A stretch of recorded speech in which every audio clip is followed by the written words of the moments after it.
Christ, bonjour et bienvenue à cette méditation en ce lundi de la 22e semaine.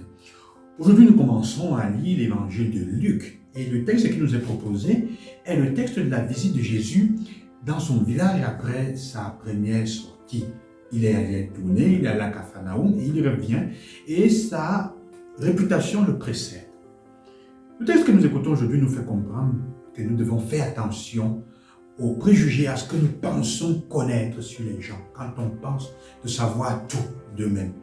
Ça nous fait comprendre en fait aussi que notre foi, notre religion n'est pas un ensemble de règles, de préceptes qu'il faut respecter, mais c'est une personne avec qui il faut entrer en relation, le Christ lui-même donc.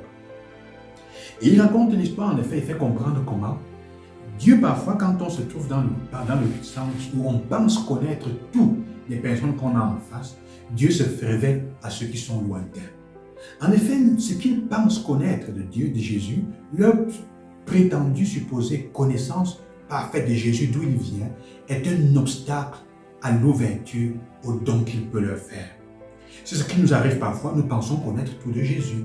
Nous pensons que notre intelligence couvre tout et on n'a pas l'expérience. Et on s'étonne parfois que les personnes qui semblent les moins lettrées, les moins connaissantes que nous, qui n'ont pas beaucoup de choses dans la tête du point de vue intellectuel sur Jésus, soient celles qui reçoivent le plus de miracles. Parce qu'elles sont capables dans leur simplicité de percevoir la présence de Dieu dans la vie. Ce que parfois la trop compréhension et l'intelligence nous empêchent de faire, nous ferment. Une foi trop intellectuelle empêche de rencontrer Jésus dans sa personne. Elle te ferme à la relation parfois avec Dieu. Et qu'est-ce qui se passe? C'est que quand le Seigneur leur dit la vérité, ils veulent le tuer. C'est le deuxième aspect. C'est que quand quelqu'un te dit quelque chose sur toi de vrai et que ça te ronge dans le cœur, avant encore de chercher à lui faire du mal ou de le tuer, pose-toi la bonne question. Pourquoi, si ce qu'il m'a dit, même si c'est une insulte, me ronge autant, peut-être qu'il y a un fond de vérité.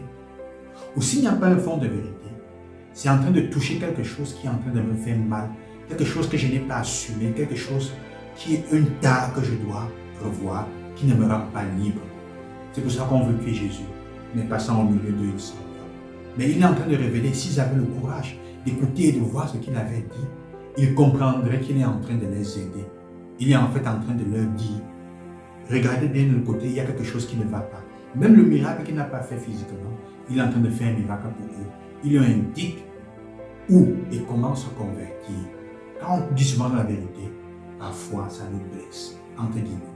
Ça nous fait mal et ça nous ronge tellement qu'on veut faire du mal.